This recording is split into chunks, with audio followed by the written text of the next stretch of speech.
guess what? So I finished this book. So here I'm just going to be giving a little bit of my takeaway review and what I learned from this book.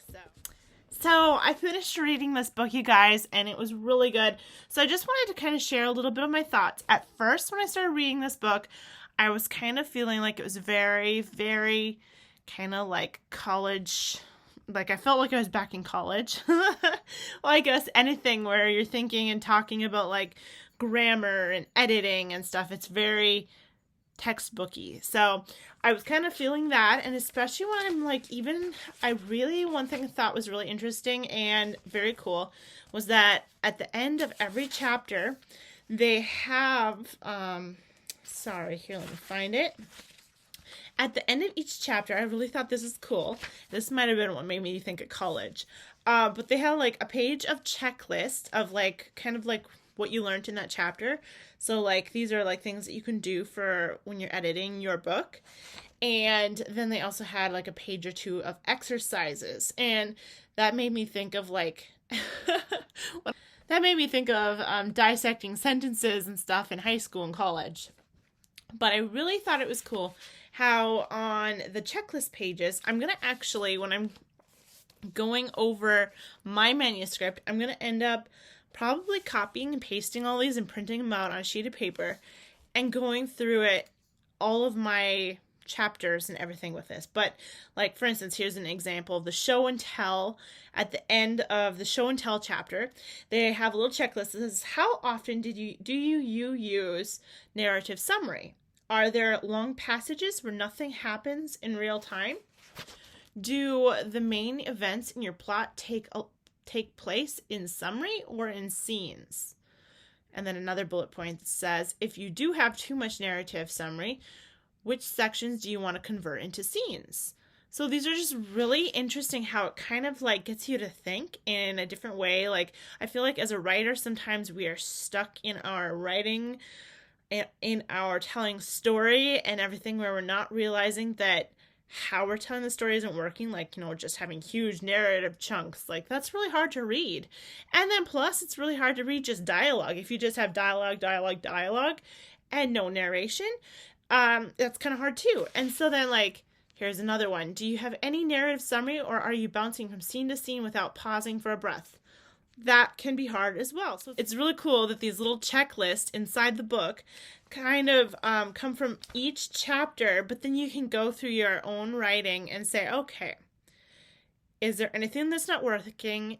Are there spots where there's narrative or just chunks of dialogue or scenes that just go rapidly and you can't get a breath? Like you can like spot those things and fix them. So I thought that was really cool.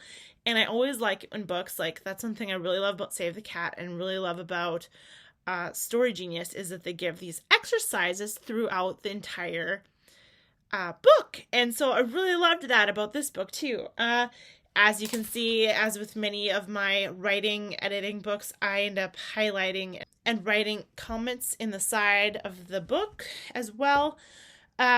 So yeah, I took a lot of notes from this book, and I did end up like putting some sticky notes in for some things I wanted to mention that I really, really thought, wow, well, I have issues with that. I really thought it was interesting too. They had a really good chapter on dialogue, and like with dialogue tags and stuff, I feel like in the past I've struggled with that, because like back in high school, didn't they say, oh yeah, instead of using said, use replied and laughed and smiled, or all the other reasons for not saying said. But I really like how, if you use said, it's kind of like a punctuation more so.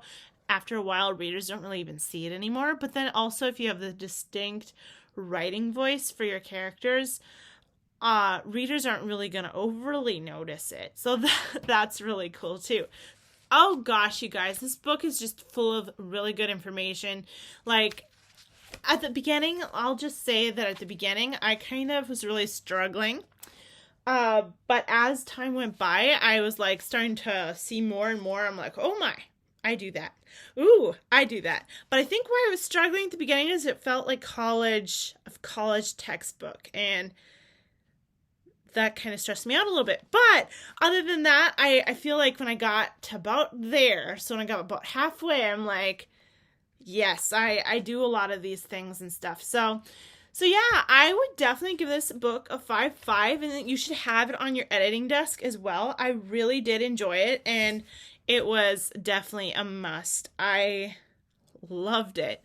So go and pick up your copy, and I'm definitely going to be using this when I go through my manuscripts. So you'll be seeing more of this book, and I'll probably be talking about it more. But I really love like these checklists at the end. So I dog tagged a lot of those pages for the other checklist pages. And I love how it's like, okay, flip through your manuscript without even reading it. Just notice the white spaces. Like, that's something so easy that we can do in our manuscripts when we're going through them and editing them. So I just wanted to share my thoughts and takeaways. This book is just plain out amazing, even just for those checklists. But the chapters in between the checklists are amazing too. So go get the book. Go check it out from the library. Go do something. Read it. It's a great book. So add it to your editing list. And I hope that you enjoyed this little review of the book. So I'll see you guys next time. And oh, by the way, how do you guys like my video recording today? Because I actually have a new computer. So this is the first video that I'm doing on my YouTube channel with the new computer. And I feel like the sound and the quality of the video is so much better. So I'm really excited. I feel like it's just going to be so much better. Like the video and the sound, everything. So see you guys next time. Bye.